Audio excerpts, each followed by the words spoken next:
ایک ایسی وادی جو جنوں، پریوں، بھوتوں، دیو اور عجیب الخلقت مخلوق کے متعلق جانی جاتی ہے۔ ایسا پہاڑ جہاں ہمیشہ اندھیرا رہتا ہے، چاند سورج کی روشنی وہاں کبھی نہیں پہنچتی۔ وہ وادی جہاں آج تک کوئی شخص نہیں پہنچ سکا۔ کیا یہ وادی جنوں کا دیس ہے یا کسی اور دنیا میں جانے کا کوئی پر اسرار راستہ؟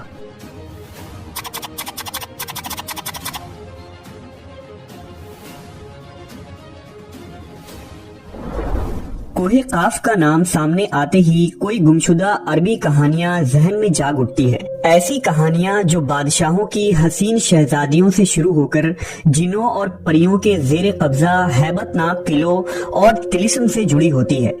ایسی کہانیوں کا مرکز عام طور پر یہ ہوتا ہے کہ فلاں ملک کے طاقتور بادشاہ کی حسین اور نرم و نازک شہزادی کو فلاں جن یا دیو نے اغوا کیا اور کوہ قاف کے کسی وادی کے تاریک محل میں لے جا کر قید کر دیا۔ اس طرح کی کہانیاں ہندوستان، ایران اور عرب علاقوں کے افسانوی اور ادبی کتابوں میں اہم مقام رکھتی ہے۔ تحریری شکل میں موجود ہونے کے علاوہ یہ داستانیں سینہ بسینہ روایتوں کی شکل میں بھی منتقل ہوئی ہیں۔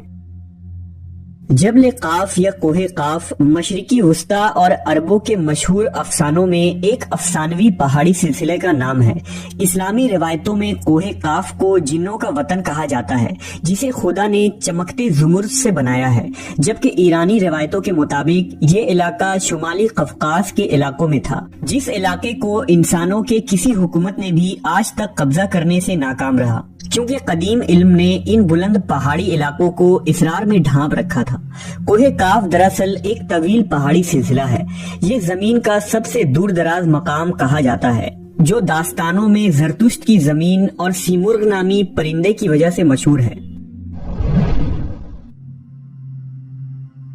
کہتے ہیں کہ کوہ قاف سبز زمرد پر مشتمل ہے، جس کے عکس نے آسمان کو سبز رنگ عطا کیا ہے۔ کوہ قاف کو جنوں کا شہر بھی کہا جاتا ہے، جہاں زمانہ قدیم میں جنات کی نسلوں نے بہت ساری حکومتیں قائم کی تھی۔ امام قزوینی لکھتے ہیں کہ کوہ قاف کئی علاقوں میں منقسم ہے، جس میں 70 زمینیں چاندی کی ہیں، 70 زمینیں سونے کی ہیں اور 70 مشک کی۔ عربی کتابوں کے مطابق قاف پہاڑی سلسلوں میں سب سے اونچا تھا، جو اللہ کی طرف سے زمین کو سہارا دینے کے لیے بنایا گیا تھا، اور اس دنیا میں جتنے بھی پہاڑی سلسلے ہیں تمام سلسلوں کی شاخیں زیر زمین کوہ قاف سے جڑا ہے۔ اس طرح کوہ قاف جو اس زمین کا سب سے بڑا پہاڑ ہے، تمام پہاڑی سلسلوں کا مرکز ہے۔ زکریا القزوینی نے 13ویں صدی میں عجائب المخلوقات و غرائب الموجودات نامی ایک کتاب لکھی تھی، جس میں انہوں نے کاسمولوجی کے مطابق یہ نظریہ دیا ہے کہ آسمان کو خدا نے تھام رکھا ہے تاکہ وہ زمین پر نہ گر پڑے۔ اس زمین کے چاروں طرف پہاڑوں کا ایک طویل سلسلہ ہے، جس میں کوہ قاف بھی شامل ہے، جو ان سلسلوں کو کھوٹی کی طرح اپنی جگہ پر رکھتا ہے۔ اسی طرح مشہور صوفی بزرگ جلال الدین رومی نے اپنی تحریروں میں کوہ قاف کا ذکر کچھ یوں کیا ہے کہ طاقتور بادشاہ سکندر ذوالقرنین نے آب حیات کی تلاش میں مشرق کا سفر کیا تھا۔ اس سفر کے دوران آپ کوہ قاف تک جا پہنچے تھے۔ جب آپ کوہ قاف پہنچے تو آپ نے دیکھا کہ وہاں فرشتہ اسرافیل قیامت کے دن سور پھونکنے کا انتظار کر رہے ہیں۔ کوہ قاف اور اس میں آباد مخلوقات کے متعلق ایک اور روایت بیان کی جاتی ہے کہ حضرت ابن عباس فرماتے ہیں کہ رسول اللہ صلی اللہ علیہ وسلم ہمارے پاس تشریف لائے جبکہ ہم مسجد نبوی میں حلقہ بنا کر بیٹھے ہوئے تھے۔ ہمیں آپ صلی اللہ علیہ وسلم نے فرمایا، کیا کر رہے ہو؟ ہم نے عرض کیا، ہم سورج کے متعلق غور کر رہے ہیں کہ وہ کیسے طلوع ہوتا ہے اور کیسے غروب ہوتا ہے۔ فرمایا، تم نے اچھا کیا، اس طرح سے مخلوق میں فکر کرو، خالق میں فکر نہ کرنا، کیونکہ اللہ جس کے لیے جو چاہتا ہے پیدا کرتا ہے۔ تم اس سے تعجب کرو کہ کوہ قاف سے آگے 7 سمندر ہیں، ہر سمندر 500 سال سفر کرنے کے برابر طویل ہے، اور اس کے آگے 7 زمینیں بھی ہیں جن کا نور ان کے باسیوں کے لیے چمکتا ہے۔ اس کوہ قاف کے آگے 70,000 مخلوقات ہیں جو اڑتی ہیں، ان کو پرندوں کی شکل میں پیدا کیا گیا ہے۔ یہ مخلوق اور ان کا بچہ پیدا ہوتے ہی ہوا میں اڑنے لگتے ہیں۔ یہ اپنی تسبیح کی ادائیگی میں ذرہ برابر وقفہ نہیں کرتے۔ ان کا کھانا بھی ہوا ہے، ان کا پینا بھی ہوا ہے، ان کا لباس بھی ہوا ہے، ان کے برتن بھی ہوا کے ہیں۔ وہ یہ نہیں جانتے کہ اللہ نے حضرت آدم کو پیدا کیا ہے، اور نہ ابلیس کو جانتے ہیں، اور نہ ہی ابلیس کی اولاد کو جانتے ہیں۔ اللہ نے کوہ کاف کو دنیا کے گرد تخلیق کیا ہے۔ یہ تمام دنیا اس پہاڑ کے درمیان میں ایسے موجود ہے جیسے ایک انگلی میں انگوٹھی۔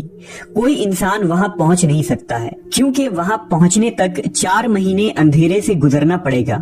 یہ وہ پہاڑ ہے جہاں کوئی سورج نہیں، کوئی چاند نہیں، یہاں تک کہ یہ لوگ چاند و سورج کے بارے میں بھی نہیں جانتے کہ اللہ نے چاند اور سورج بھی تخلیق کی ہے۔ جو روشنی ان تک پہنچتی ہے وہ کاف پہاڑ کی روشنی ہے، اور وہاں موجود لوگ جڑی بوٹیاں کھاتے ہیں، اور ان کے بدن پر کوئی کپڑا نہیں ہوتا۔ صحابہ نے پوچھا، یا رسول اللہ، کیا وہ لوگ فرشتے ہیں؟ آپ نے ارشاد فرمایا، نہیں، وہ فرشتے نہیں، لیکن اللہ سے ان کی فرما برداری بالکل فرشتے کی طرح ہے۔ پھر آپ نے فرمایا کہ معراج کی رات ان کی ملاقات کوہ کاف کے لوگوں سے ہوئی تھی، اور وہاں کے لوگوں نے آپ صلی اللہ علیہ وسلم کی دعوت کو قبول کیا اور وہ مسلمان ہو گئے۔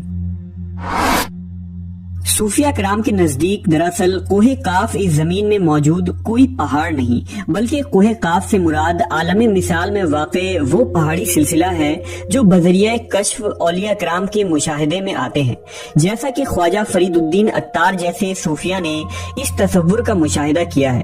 طریقت میں کوہ کاف کو شعور کا ایک دائرہ اور مرید کا حد سمجھا جاتا ہے، جسے پا کر بندہ فنا فی اللہ کے درجے تک پہنچ جاتا ہے۔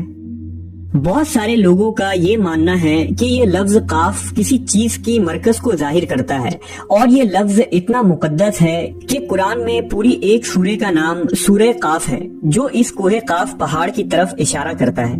اس سورہ میں اللہ کی وحدانیت، موت اور زندگی کا نظریہ پیش کیا گیا ہے۔ کوہ کاف جغرافیائی اعتبار سے ہماری اس زمین میں کہاں موجود ہے، اس کے متعلق مختلف نظریات پائے جاتے ہیں۔ زیادہ تر مورخین کا اس بات پر اتفاق ہے کہ عربی داستانوں کی کوہ کاف دراصل موجودہ روس میں قفقاز یعنی ماؤنٹ کوککس نامی ایک پہاڑی سلسلہ ہے۔ یہ علاقہ یورپی روس میں بحر اسود اور بحر قزوین کے درمیانی حصہ ہے، جس میں آرمینیا، آذربائیجان، داغستان، روس اور چیچینیا جیسے ملک شامل ہے۔